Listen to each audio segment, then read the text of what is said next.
Chairman Nadler, members of committee, Ranking Member Jordan, thank you for inviting me to participate in these very serious hearings today. I want to begin by stating that the prospect of defunding and or dismantling police forces across the country is one of the most unwise, irresponsible proposals by American politicians in our nation's history and makes absolutely no sense at all, at least to me. I believe it is nothing short of the politicizing of current social events in an effort to garner votes during this election season.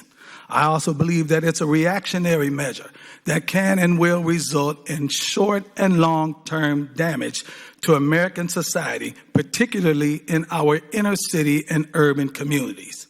Now, I recognize the fact that the elimination of excessive force and physical retaliation by officers of the law against American citizens is paramount today. I recognize the fact that racial profiling and the harsh treatment of minorities is a very real reality that must be eliminated immediately. I myself can testify of times in my life when I felt racially profiled by police. I can testify of times in my life when I was pulled over for driving while black. I can testify of giving my grandson, who is now of driving age, the talk of how to properly behave if pulled over by police because he had the question of a very real fear of the possibility of death at the hands of police. In fact, my very first interaction with police when I was 13 years old resulted in me being roughed up.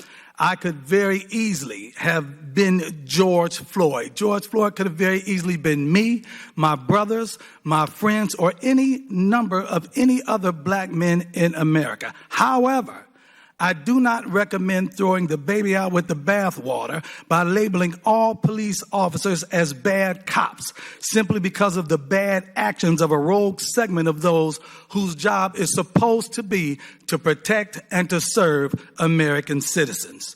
In fact, in certain inner city communities across America, increased funding for police and increased police presence is actually necessary in order to enforce the law and to guarantee the safety and the security of law-abiding members of those communities. As one who was formerly in that street life years ago, I might be a pastor, but I didn't come down from heaven. I came up out of hell.